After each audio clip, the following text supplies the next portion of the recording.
एक नया जुमला सामने आया है राजनीति में, हारे हुए विधायक उन्हें आसानी से हराया जा सकता है। लेकिन भारतीय जनता पार्टी ने उनको भी प्रत्याशी बना दिया, वो सब गुना शिफ्ट कर जाएंगे, तो यह भारतीय जनता पार्टी कमजोर होगी। नमस्कार, मैं हूं संजीव श्रीवास्तव। आप देख रहे हैं 4 PM न्यूज नेटवर्क। लोकसभा चुनाव की तारीखों का ऐलान कभी भी हो सकता है। राजनीतिक दल अपनी बिसात बिछा रहे हैं और देश में अगली सरकार किसकी होगी, इसे लेकर उधेड़-बुन चल रहा है। मैदान में शह और मात का खेल जम रहा है। मध्य प्रदेश में भी 29 लोकसभा सीटों के लिए सत्तारूढ़ दल बीजेपी जहां पूरी ताकत झोंक चुकी है, तो कांग्रेस भी कोई कोर और कसर नहीं छोड़ रहा है। 2019 का चुनाव नतीजा कांग्रेस के लिए अच्छा नहीं रहा था। मध्य प्रदेश की 29 में से 28 सीटें कांग्रेस हार गई थी। छिंदवाड़ा भर में ही उसकी लाज बच पाई थी। अब इसके बाद जो 2023 के विधानसभा चुनाव हुए, उसमें कांग्रेस को पूरी उम्मीद थी कि इस वहां जो है सरकार बनाकर वो ले जाएगी, क्योंकि 2018 में जो सरकार उसकी आई थी उसे 2020 में गिराया गया था और उसको लेकर जो एक थोड़ी सहानुभूति की स्थिति बनी थी और बाकी जो कांग्रेस ने प्रयास किए थे, तो उस सब को मिलाकर लग रहा था कि शायद कांग्रेस 2023 में सफल हो जाएगी, लेकिन ऐसा हो नहीं पाया। अब 2024 का रण सामने है और उसके लिए नए सिरे से कांग्रेस ने मध्य प्रदेश में बिसात बिछाई है। कांग्रेस नेता राहुल गांधी जो देश भर में घूम रहे हैं, उनकी भारत जोड़ो यात्रा, जिसे अब दूसरे दौर में नाम है भारत जोड़ो न्याय यात्रा, उसका सिलसिला चल रहा है और अब वो लगभग अंतिम चरण में है। मणिपुर से महाराष्ट्र तक की यात्रा अभी आज ही मध्य प्रदेश से यात्रा राजस्थान में प्रविष्ट हुई है और बीते 2 मार्च से 6 मार्च तक उसका यात्रा का मध्य प्रदेश में रहने का कार्यक्रम था, लेकिन उसको कुछ थोड़ा एक्सटेंड किया गया और वो यात्रा आज मध्य प्रदेश से राजस्थान के लिए विदा हो पाई है।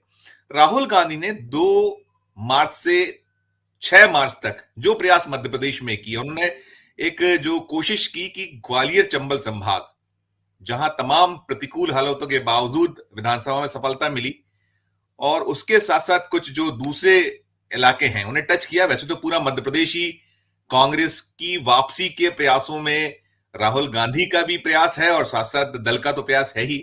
तो हम आज ये जो मसला है कि राहुल गांधी की यात्रा मध्य प्रदेश में जो कांग्रेस कहीं विधानसभा चुनाव में करारी पराजय के बाद थोड़ी सुस्त सी पड़ी थी या उसका विश्वास डगमगाया था, उस विश्वास को कितना बढ़ा पाएगी।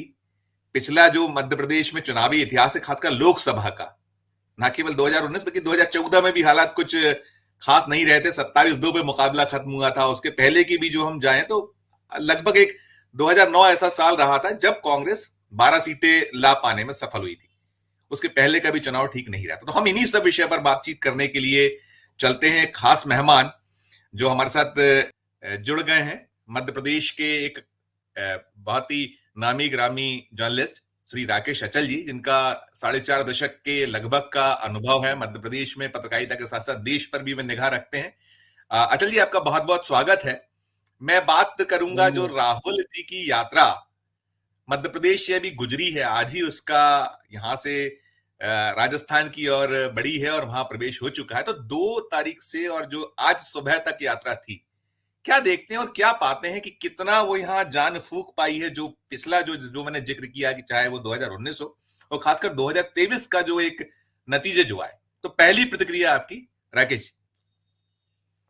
धन्यवाद संजीव जी। देखिए, राहुल गांधी ने जो यात्रा अपनी निकाली है, इस यात्रा का मकसद कांग्रेस का पुनर्जीवन तो है ही, मध्य जी जी। प्रदेश में भी और देश में भी, लेकिन असल उद्देश्य उसका ये है कि भारतीय जनता पार्टी का जो 10 साल का शासन है देश में, जिसको वो कुशासन कहते हैं या जो भी कहते हैं, उसको लेकर के जनता से कनेक्ट कैसे हुआ जाए, इसलिए यात्रा का दूसरा चरण था। और मुझे लगता है कि जो पहला चरण यात्रा का था, भारत जोड़ो यात्रा का, उसके मुकाबले ये चरण ज्यादा प्रभावी और ज्यादा आक्रामक रहा। हालांकि इसमें पदयात्रा नहीं है, जी जी। ये यात्रा वाहनों के जरिए है, क्योंकि राहुल गांधी के घुटने में कुछ तकलीफ है और समय भी कम है। अब जी इस बार राहुल गांधी संयोग से मेरे घर के ठीक सामने ही रात्रि प्रवास पर थे, और उनसे जिस तरह से लोगों ने संपर्क करने की कोशिश की प्रतिकूल मौसम के बाद भी, तो उससे ऐसा लग रहा है कि सिर्फ कांग्रेस ही नहीं, भारतीय जनता पार्टी में जिस तरीके से कांग्रेस प्रत्याशियों की जो पहली सूची आई है 24 लोगों की, जी उसको लेकर के असंतोष है। और इस जी असंतोष पर कांग्रेस की भी नजर है। कांग्रेस जी कोशिश शायद ये कर रही है कि भारतीय जनता पार्टी का जो आंतरिक असंतोष है, जो संघ परिवार का सफाया करके जिस तरह से मोदी परिवार एक नया जुमला सामने आया है राजनीति में, इसका बिल्कुल कितना लाभ कांग्रेस ले सकती है, वो ले ले। तो यहाँ पर चूंकि देखिए वरिष्ठ नेता तो कमलनाथ और दिग्विजय सिंह अपनी जगह हैं, लेकिन युवाओं में जो उत्साह मैंने देखा, वो सचमुच एक उम्मीद जगाता है कि कांग्रेस के पास तो वो यहाँ खोने के लिए कुछ बचा नहीं मध्य प्रदेश में। पिछले चुनाव में एक सीट थी, उसके पहले 2 सीटें थी, उसके पहले 2009 पर आप जाते हैं तब जाके 12 सीटें थी। जी जी लेकिन जी अभी उसके पहले मुझे चार में लौटे तो चार में लौटे तब भी उनके पास चार ही थी, 25 बीजेपी ये ने जीती थी। बिल्कुल बिल्कुल, तो इस समय मुझे लगता है कि कांग्रेस के अनुकूल परिस्थितियां बन रही हैं इस यात्रा से भी, और कांग्रेस की जो विधानसभा में उम्मीदों पर पानी फिरा है रणनीति में झोल की वजह से, उससे कांग्रेस कार्यकर्ताओं में फिर से उत्साह है, और उसे लगता है कि परिणाम उसके अनुकूल आ सकते हैं। संजीव। बिल्कुल। अब ग्वालियर चंबल की हम सीटों की बात करें, देखिए उन्हें शुरुआत मुरैना से की, फिर वो ग्वालियर में गए, उसके बाद वो सबसे महत्वपूर्ण एक हॉट सीट ग्वालियर अपना गुना शिवपुरी को उन्हें टच किया, फिर उसी से लगी लगी राजगढ़ की एक सीट को छुआ। फिर जब आगे बढ़ते हैं तो उन्होंने मालवा में जो प्रवेश हुआ, शाहजहांपुर, उज्जैन, धार, तो ये पूरी की पूरा जो एक वो इलाका तो कहा जाता है कि ये आरएसएस की एक प्रयोगशाला है।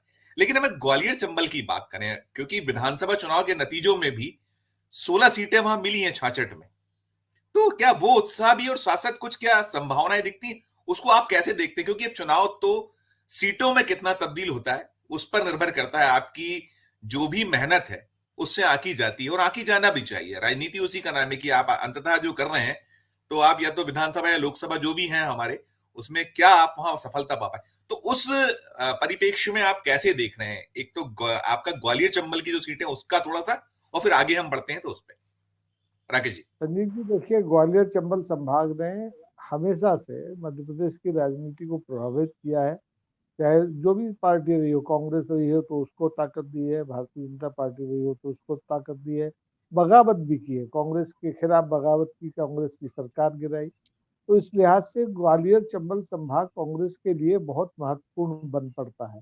और संयोग से, क्योंकि ज्योतिरादित्य सिंधिया के 2020 में भारतीय जनता पार्टी में शामिल होने के बाद सबसे बड़ी चुनौती कांग्रेस के लिए यही अंचल है। यहाँ की 4 सीटें हैं, ग्वालियर, भिंड, मुरैना और गुना।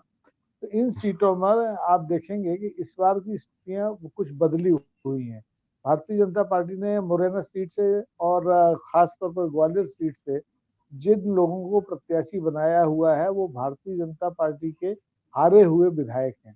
शिवमंगल जी सिंह को, तोमर को तो हारे हुए काफी अरसा हो गया, लेकिन वो जो हमारे प्रतिपक्ष के विधानसभा के अध्यक्ष हैं नरेंद्र सिंह तोमर, उनके समर्थक हैं। उनकी पसंद। तो उन्हें उनकी पसंद है, और उन्हें शायद जातीय आधार पर या और कोई घोड़ा भाग भारतीय जनता पार्टी का जो हो दे दिया गया। लेकिन जी उसका जो तात्कालिक संदेश जाता है वो बहुत पॉजिटिव नहीं है भारतीय जनता पार्टी के कार्यकर्ताओं में भी और भारतीय जनता पार्टी के नेताओं में भी।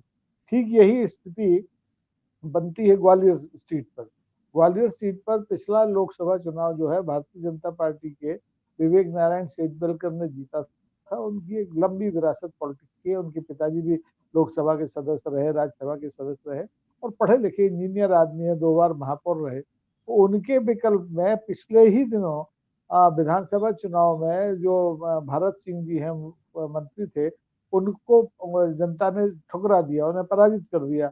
लेकिन भारतीय जनता पार्टी ने उनको भी प्रत्याशी बना दिया। तो उसको लेकर के भारतीय जनता पार्टी में एक गहरा असंतोष दोनों सीटों पर है।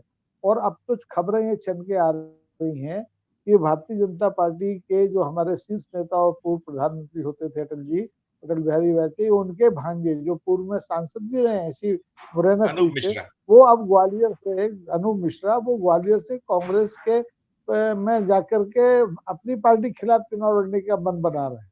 और अगर क्या ऐसी बात। स्थितियां बनती हैं तो आप देखेंगे कि जो शून्य 2019 के चुनाव में कांग्रेस के हिस्से में आया था, वो अंकों में बदलेगा तो ग्वालियर चंबल संभाग से ही।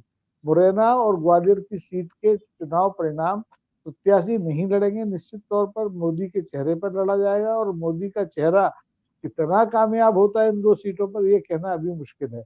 लेकिन फौरी तौर पर कांग्रेस को एक सांस लेने की जगह मिली है कि इन दो सीटों पर जो भारतीय जनता पार्टी के प्रत्याशी आए हैं उन्हें आसानी से हराया जा सकता है। तीसरी सीट आती है भिंड की। तो भिंड। भिंड की सीट में प्रत्याशी बदला नहीं है और उसके खिलाफ कोई ऐसा भारी असंतोष भी नहीं है, आरक्षित सीट है, महिला वहां से सांसद हैं, तो वहां परिणाम में कोई मुझे लगता है बहुत ज्यादा फर्क नहीं पड़ेगा, बशर्ते कि कोई यहाँ भी कांग्रेस नया प्रयोग ना कर दे। अब गुना सीट जो है, अब गुना सीट मैं को आपको, आप गुना जाइए, उसके पहले मैं एक चीज पूछना चाहूंगा कि ग्वालियर की जिस सीट का आपने जिक्र किया, और आपने बड़ी एक ऐसी खबर हमारे दर्शकों तक पहुंचाना है कि अनूप मिश्रा वहां प्रत्याशी हो सकता है कांग्रेस के टिकट पर, अटल जी के भांजे। तो कहीं ना कहीं नाराजगी तो बहुत लंबे अरसे से उनको लगातार जिनको साइडलाइन किया रहा है। लेकिन ग्वालियर में एक चीज और भी निकल कर आती है, उस पर आप जरूर प्रकाश डालिए कि एक तो ये भारत सिंह जी, हमारे दर्शकों को बताइए किस किस खोटे के हम माने, और दूसरी चीज कि वह मराठियों की एक जो एक रहा है, मराठियों का बड़ा वोट बैंक है, वो कहीं कुछ तकलीफ देगा चूंकि कैंडिडेट बदला गया है।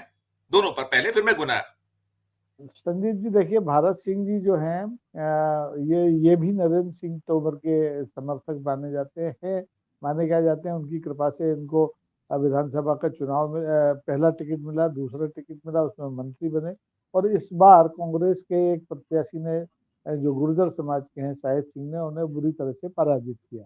अच्छी परफॉर्मेंस थी भारत सिंह की, कामकाज में कमजोर नहीं थे, लेकिन हारे, जनता ने ठुकराया। तो इसलिए भारतीय जनता पार्टी को लगता है के आम कार्यकर्ता को लगता है कि एक तो भारत सिंह जी नरेंद्र सिंह तोमर के समर्थक है और उनके दो दो समर्थकों को टिकट देकर के पार्टी के नेतृत्व ने अच्छा नहीं किया। दूसरा ये है कि वो जो मौजूदा सांसद है विवेक नारायण सेजवलकर, उनका विकल्प नहीं हो सकते। कहाँ एक इंजीनियर आदमी, कहाँ एक मिडिल पास कार्यकर्ता आपका। तो ये दो एक कारण हो रहे हैं। तीसरा कारण जो आपने मराठी समाज की बात कही, तो ये बात सही है कि मराठी समाज इस फैसले से खिन्न है अपने विवेक नारायण सेजवलकर का टिकट काटे जाने से। लेकिन मराठी समाज का जो वोटर है बड़ा कमिटेड वोटर है, वो कहीं जाता नहीं, वो भारतीय जनता पार्टी को जाएगा, चाहे वो भारत सिंह हो या कोई भी मिट्टी का माधव आप खड़ा कर दीजिए। लेकिन जो असंतोष है, वो असंतोष दाएं बाएं तो जाएगा। भाई मराठी वोटर अपना वोट दे देगा, लेकिन वो दूसरों से वोट डालने के लिए भारत सिंह के पक्ष में कहेगा, इसमें शंका है। और ऐसे में अगर अनूप मिश्रा मैदान में आते हैं तो आप देखिए अनूप मिश्रा का अपना एक वोट बैंक है, इसमें कोई दो राय नहीं है। फिर कांग्रेस के यहाँ से दो तीन विधायक पहले से, दो विधायक हैं, एक तो ग्वालियर पूर्व में ही है, एक डबरा में है। तो इस संसदीय क्षेत्र में कांग्रेस के लिए एक अच्छी संभावना अब बन गई है, पहले नहीं थी। लेकिन और तीसरी चीज ये है कि माधवराव ज्योतिरादित्य सिंधिया चूंकि अब ग्वालियर से प्रत्याशी नहीं है, तो उनके समर्थक जो पार्टी कार्यकर्ता हैं वो सब गुना शिफ्ट कर जाएंगे। तो यह भारतीय जनता पार्टी कमजोर होगी। भारत सिंह के लिए कार्यकर्ताओं का कम से कम सिंधिया के कोटे के कार्यकर्ता तो वहां चले ही जाएंगे। तो वो एक दिक्कत तो होने वाली है। अब बाकी गुना में आते हैं। नहीं, मैं गुना में इसमें आप इसमें देखेंगे, एक चीज और पूछना चाहूंगा राकेश में, मुझे क्षमा करेंगे कि जो अनूप मिश्रा का नाम है, ठीक है, वो अभी तो हाइपोथेटिकल है कि वो आ सकते हैं, संभावना है, जिस तरह राजनीति में कुछ भी संभव है, और वो अब उम्र के जिस पड़ाव पे खड़े हैं, तो इससे कहीं कोई वो भी नहीं, दिक्कत भी नहीं जाती कि अब हो गया, बहुत हो गया, अब ना अटल जी है, लेकिन उनका नाम है। तो अटल वर्सेस मोदी जैसी संभावना आपने कही कि वो बन नहीं, लेकिन उन्हें पिटा हुआ मोहरा माना गया है। तो उस पिटे हुए मोहरे को, और भी कांग्रेस जिस तरीके से, आपने जरूर है कि तीन विधायक हैं, तो क्या जैसा बीजेपी में होता है कि आप जो इस तरीके के थोड़े व्यक्ति को या हम बाहर से लाए हुए व्यक्ति को देते हैं तो उतना स्थिति नहीं बनती, कांग्रेस में कैसे उनको देखा जाएगा, मिलेगा? और ये जो उनके बारे में एक प्रचलन है कि वो अब वो धार, वो एक वो नहीं रही उनमें, इस पे थोड़ा प्रकाश ब्रह्म गुना। देखिए संजीव जी, अनूप मिश्रा निश्चित तौर पर पिछले एक दशक से हाशिए पर हैं।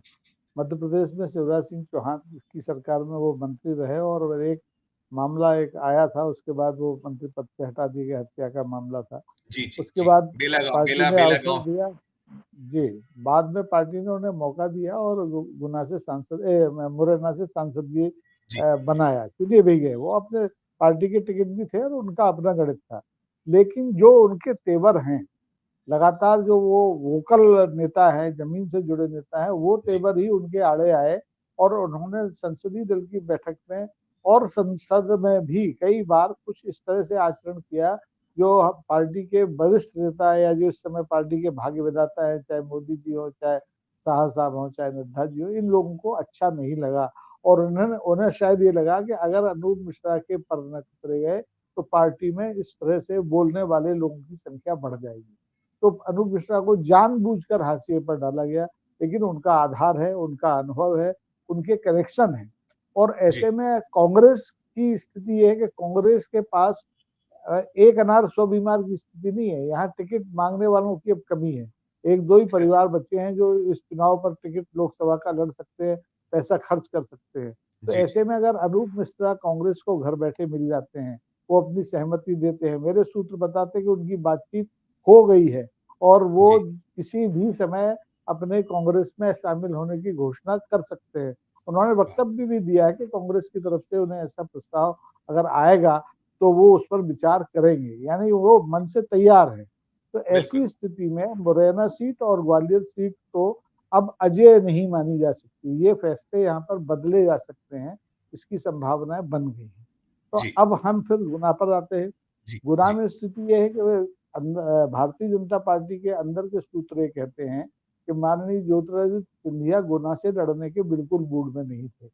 वो ग्वालियर सीट से लड़ना चाहते थे।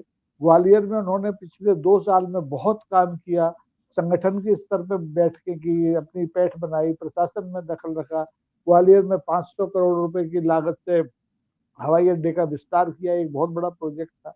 ये लेकिन उनके मन की नहीं हुई, उनको गुना सीट ये दे बड़ी दी गई। जबरदस्त अब ये बड़ी जबरदस्त खबर आपने दी है, क्योंकि ये बार बार ये निकल कर रहा था कि उनको गुना शिवपुरी जाना चाहते हैं, सेफ सीट वो ऐसा एक खबर ये निकल कर आ रही थी। लेकिन वास्तव में आपके पास जो चीजें हैं, आपका जो इतना लंबा अनुभव है और कैलकुलेशंस आपके पास है, वो बेहतर तरीके से हमारे दर्शकों तक पहुंचा रहे हैं। Continue please. नहीं तो संजीव जी, इसमें देखिए ये हो रहा है कि वो गुना जाना नहीं चाहते थे। वहां का जो वर्तमान सांसद है केपी सिंह, पार्टी के एक आम कार्यकर्ता के रूप में उसने सिंधिया को पराजित किया था। भले ही पराजय वो पूरी पार्टी की रणनीति की वजह से हुई थी, लेकिन वो उसको उसका श्रेय मिला था और लोग चाहते थे कि अब उसका टिकट न काटा जाए, लेकिन उसका टिकट काट दिया गया। उसका कोई दोष नहीं था गरीब का, सिर्फ इतना दोष था कि उसने एक महाराजा को हराया था और वो महाराजा पार्टी में शामिल हो गए। तो उसका अपमान पार्टी के कार्यकर्ता अपना अपमान मान रहे हैं। इधर सिंधिया को भी ये लग रहा है कि ये पिछले जो 5 साल चले गए, इसमें उनका संपर्क सूत्र गुना और शिवपुरी संसदीय क्षेत्र से कुछ कमजोर हुआ। अब मजबूरी में आप देखेंगे कि परसों ही बेचारे हाथ पांव मार के बड़ी मुश्किल से गुना हवाई अड्डे के लिए 90 करोड़ का एक प्रोजेक्ट स्वीकृत करा के लाए, क्योंकि अब चुनाव लड़ना है। तो दिक्कत उनकी बरकरार है, वो जीत सकते हैं, जीतना चाहिए उनको, क्योंकि उनकी बड़ी पुरानी सीट है। उनकी दादी वहां से लड़ती रही, उनके पिता ने वहां से 6 चुनाव लड़े, उनके राजमहल के प्रतिनिधि के रूप में महेंद्र सिंह कालू खेड़ा जीते, वहां से जी राज्यसभा के सदस्य के रूप में उनके मौसा होते थे, वो जीते, सरदार जाधव। तो वो जीते हैं, जी उनका ट्रेडिशनल वोटर है, वो जीत जाएंगे, कोई संकट नहीं है। लेकिन अगर जो मौजूदा सांसद है उसका टिकट कटने की वजह से पार्टी कार्यकर्ताओं में कहीं असंतोष पनप गया तो सिंधिया के लिए भी मुसीबत हो सकती है। तो ये ऐसी संभावनाएं कांग्रेस को अच्छी लग रही है। कांग्रेस विचार कर रही है कि वहां से उनके मुकाबले में कोई कद्दावर कांग्रेस का नेता जैसे केपी सिंह है, चुनाव हार गए, उनका इस्तेमाल वहां किया जा सकता है। केपी सिंह ही सिंधिया को किसी जमाने में, क्योंकि उनकी सीट शिवपुरी में जिले में आती थी और संसदीय क्षेत्र उनका गुना का ही था, जिताते रहे। ऐसा कहा जाता है कि उनके पिछोर पिछोर पिछोर विधानसभा सीट उनकी बहुत क्षेत्र पिछोर, बहुत ही से ऐसी सीट है कि अजय सीट। नहीं, उनकी अजय सीट थी और पिछोर सीट से सांसद के चुनाव में भी लगभग पूरे वोट सिंधिया के पक्ष में जाते थे, चाहे वो कांग्रेस से लड़े हों, चाहे वो बीजेपी से लड़े हों। तो ऐसी स्थिति में कांग्रेस के लिए संभावनाएं बन रही हैं और मुझे लगता है कि वो शून्य से, जो शून्य से मतलब एक सीट आप छिंदवाड़ा की छोड़ दें तो उसको 2 अंकों में ले जा सकती है और इसीलिए ये चुनाव जो है रोचक होंगे। आने वाले दिनों में जब 5 सीटों के और प्रत्याशियों के नाम सामने आ जाएंगे तो परिदृश्य और साफ हो जाएगा। जी राकेश भाई, एक चीज और बताइए, लगे हैं दर्शकों को हमारे कि वहां जो केपी सिंह यादव को लगभग मना लिया गया ऐसी सूचना है, लेकिन फिर भी जो एक सेटिंग वो जिस तरीके से तैयारी करते रहे थे, आपने स्वयं उसका खुलासा किया कि सिंधिया ग्वालियर से चाहते थे, गुना और शिवपुरी जाना नहीं चाहते थे, और उसके क्या क्या रिपरकेशन उसने ये भी किया। तो क्या ऐसी कुछ संभावनाएं देखते हैं कि वो जैसा उन्होंने 2019 में कुछ बीजेपी के टिकट पे लड़ा था, कहीं कुछ वो उसमें कोई संभावनाएं देखते हैं? राजनीति में कुछ भी संभव है, उसको ये मद्देनजर क्या वो फिर कहीं कांग्रेस के टिकट पर तो नहीं चलेंगे, ऐसा कुछ दिखता है क्या, आप देखते हैं? देखिए, आपने जैसा कहा कि राजनीति में सब संभव है, इसलिए इस संभावना से इनकार तो मैं भी नहीं करता। केपी सिंह को भी टटोलने की कोशिशें अपने स्तर पर कांग्रेस के नेता कर रहे हैं। लेकिन देखिए, केपी सिंह एक अनुशासित पार्टी के सिपाही हैं और उनमें शायद उतना साहस ना हो कि वो जैसे अनूप मिश्रा मन बना रहा है वैसा मन बना ले। लेकिन कुछ भी हो सकता है, अगर उनका मन बन गया तो कांग्रेस के लिए वो चुनाव लड़ना बहुत आसान हो जाएगा। फिर उनके लिए सिंधिया कोई हवा नहीं होंगे प्रत्याशी के तौर पर कि ये इन्हें हराया ही नहीं जा सकता, जब केपी सिंह उनको हरा सकते हैं एक पार्टी के प्रत्याशी के रूप में। तो अगर कांग्रेस को अगर वो मिल जाए केपी सिंह, तो कांग्रेस के लिए तो बल्ले बल्ले हो जाएगी। कांग्रेस के लिए तो ये पूरा अंचल भिंड को छोड़ दीजिए आप, तो बहुत ही आसान चुनाव लड़ने में और रोचक चुनाव लड़ने में हो जाएगा। क्योंकि मुरैना का प्रत्याशी भी कमजोर है भारतीय जनता पार्टी का, ग्वालियर का प्रत्याशी भी कमजोर है, और जो गुना का प्रत्याशी है वो आधे मन से चुनाव लड़ रहा है गुना से, क्योंकि उसको डर बैठा हुआ है। देखिए, ये डर बड़ी बुरी चीज है। माधवराव सिंधिया ग्वालियर से चुनाव लड़ते थे और जब उनके खिलाफ जयभान सिंह पवैया को भारतीय जनता पार्टी ने लड़ाया और वो मात्र 25,000 वोटों से जीते, तो वो डर उनके मन में पराजय का बैठ गया और वो भाग के गुना चले गए और जीवन पर्यंत अंतिम चुनाव भी उन्होंने गुनाओं से लड़ा। तो ऐसा डर ज्योतिरादित्य के मन में भी बैठ गया है गुना के मतदाताओं को लेकर के, ये पता नहीं क्या फैसला ले लें। तो ये डर के बीच में एक चुनाव हो रहा है और इसीलिए इसका रंग, मुझे लगता है इसका फ्लेवर जो है वो पिछले चुनाव से अलग होने वाला है। राकेश सर, मैं इसमें एक और आपसे टिप्पणी चाहूंगा। देखिए, यादव वाला जो फैक्टर है कि एक तरफ मोदी शाह बीजेपी वो प्रोजेक्ट किया, मोहन यादव को मुख्यमंत्री बनाया और उत्तर प्रदेश और बिहार भेजा जा रहा है, और दूसरे यादव का जो इतना जबरदस्त जीत दर्ज की थी, जो एक ऐसा जॉइंट किलर था, उसका टिकट काट दिया गया, और वो बाहुल्य क्षेत्र है, यादव बाहुल्य क्षेत्र है। तो उसके क्या रिपरकेशंस हो सकते हैं? और जो ये मोदी शाह का जो ये यादव वाला जो एक फैक्टर है कि एक जो है वो सीएम बनाते हैं और दूसरे टिकट काटे, इन पे भी आपकी टिप्पणी प्लीज। देखिए संजीव जी, इस अंतर विरोध को यादव समाज भी बड़े अच्छी तरह से समझ रहा है और कांग्रेस की ये कोशिश है कि चूंकि अब कांग्रेस का और समाजवादी पार्टी का यादवों की पार्टी है, आरजेडी से भी उधर बिहार में तालमेल है, विपक्षी चुनावी गठबंधन है, सीटों का बंटवारा हो चुका है। तो अगर ऐसे में कांग्रेस ने केपी यादव को मना लिया, अपना प्रत्याशी बना लिया, तो वो अपने यादव वोटरों को बनाने के लिए यहाँ समाजवादी पार्टी के नेताओं का और उनकी जातीय प्रभाव का भी इस्तेमाल कर सकती है। ऐसी संभावना लगातार बनी है और न भी हो तो भी ये यादवों को बुला करके, उत्तर प्रदेश के यादवों को बुला करके इस सीट पर कांग्रेस निश्चित रूप से भारतीय जनता पार्टी के खिलाफ चुनाव प्रचार कराएगी। यादवों को ये एहसास किया कराया जाएगा कि आपको एक हाथ से दिया जाता है तो दूसरे हाथ से छीन भी लिया जाता है, इसलिए आप कांग्रेस के साथ खड़े हो। कांग्रेस के साथ यादव राष्ट्रीय स्तर पर चुनाव लड़ रहे हैं। तो ये संदेश है, अब कांग्रेस जिसको जितना ज्यादा मतदाताओं तक अगर पहुंचाने में कामयाब रही तो वहां भी चुनाव परिणाम कुछ भी हो सकते हैं। लेकिन ये आरंभिक स्थिति है।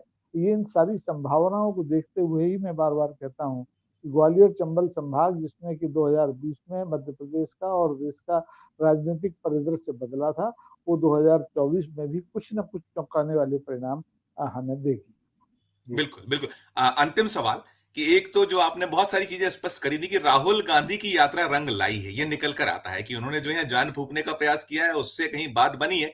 और दूसरा आपने कह दिया ग्वालियर चंबल संभाग में तो तस्वीर बदलती दिखती है, जो 4 सीटें हैं, शून्य था वो शून्य नहीं रहेगा। फाइनली एक तो राहुल गांधी की यात्रा रंग लाई है, इस पे एक बहुत संक्षिप्त सी, और अंतिम में कि जो मध्य प्रदेश की 29 सीटें, उस पे आप क्या नजर रखते हैं, क्या आप उस पे संभावनाएं देखते हैं? अचल सर। तो संदीप जी देखिए, भारतीय जनता पार्टी की और मौजूदा नेतृत्व की ये कोशिश है कि उसे मध्य प्रदेश की 29 में से 29 सीटें मिलें, और ये कोशिश उन्होंने की थी इसी में नकुलनाथ और कमलनाथ। मोदी का जादू चल रहा है, ऐसा माने कि चल रहा है मोदी का एक तरफा जादू। नहीं, बिल्कुल बिल्कुल मोदी का जादू चल रहा है, ये मानने में मुझे कोई इनकार नहीं है, लेकिन परिस्थितियां बहुत तेजी से बदल रही हैं। जिस तरीके से कमलनाथ और नकुलनाथ भारतीय जनता पार्टी के दहलीज से बैरंग लौटाए गए, भारतीय जनता पार्टी के ही नेताओं के कार्यकर्ताओं के दबाव में, और कांग्रेस में वो जिस ढंग से बेपर्दा हुए, उससे कांग्रेस भले ही एक सीट छिंदवाड़ा की गंवा बैठती, अब नहीं गंवाएगी ऐसा लग रहा है, क्योंकि वो कांग्रेस से चुनाव लड़ रहे हैं। लेकिन अगर गंवा भी बैठती तो उसको फायदा ग्वालियर चंबल अंचल में भी होता और मालवांचल में भी होता। आप देखेंगे फग्गन सिंह कुलस्ते, उनका भारतीय जनता पार्टी के पास विकल्प ही नहीं है, वो बूढ़े हो गए हैं, 70 पार 75 पार पर कर गए हैं, तो 3 पीढ़ियां गुजर चुकी हैं। तो भारतीय जनता पार्टी का जो आदिवासी युवा है, वो अपने को ठगा महसूस कर रहा है, वो सोच रहा है कब तक इनको ढोएंगे। तो ये ढोने वाले जो प्रत्याशी इस बार हैं, ये हो सकता है कि भारतीय जनता पार्टी के लिए और माननीय मोदी जी के लिए एक बड़ी समस्या और बड़ी चुनौती बन जाए। हालांकि ये चुनाव निश्चित तौर पर आप देखेंगे कि मोदी जी के चुनाव चेहरे पे ही लड़ा जाना है, मोदी जी की गारंटियों पर लड़ा जाना है। अब तो संघ परिवार के ऊपर मोदी परिवार हो गया, मोदी परिवार के लिए लड़ा जाना है। तो मजा है, मजा आने वाला है इस चुनाव। बहुत बहुत बहुत धन्यवाद, आपने एक हमें हमारे दर्शकों को शानदार सूचनाएं दी, पहुंचाई। और खासकर आपने बताई ग्वालियर चंबल संभाग में अब कम से कम जो पिछला जो 2019 था वैसा दोहराया नहीं जाएगा। वक्त निकालने के लिए, हमें समय देने के लिए बहुत बहुत धन्यवाद। तो ये थे राकेश अचल जी, जो बेहद गहरी पकड़ रखते हैं पूरे मध्य प्रदेश की राजनीति पर, और खासकर ग्वालियर चंबल संभाग की जो राजनीति है वो उसके वो बहुत ही ऐसे जानकार हैं कि उससे उनकी जो जानकारियां हैं वो बहुत सटीक और सटायर हुआ करती हैं। तो जो उन्होंने बताया है कि ना केवल ग्वालियर चंबल बल्कि और भी जो मध्य प्रदेश में परिदृश्य बन रहा है, भले ही ये चुनाव मोदी के चेहरे पे लड़ा जाने वाला है, लेकिन एक तरफा होगा इसकी संभावनाएं नहीं है। और कुल मिलाकर इस चुनाव में बहुत मजा मध्य प्रदेश में आने वाला है। फिलहाल इस चर्चा में इतना ही। हमारी आपसे नियमित अपील कि हमारे इस वीडियो के कमेंट बॉक्स में जाकर ये वीडियो आपको कैसा लगा इसे लेकर अपनी राय जरूर प्रकट कीजिए, और हमारे इस वीडियो को अधिक से लोगों से शेयर भी कीजिए, और हमारे इस चैनल को ज्वाइन कीजिए, सब्सक्राइब कीजिए, लाइक कीजिए, और देखते रहिए 4 PM न्यूज नेटवर्क। धन्यवाद, नमस्कार।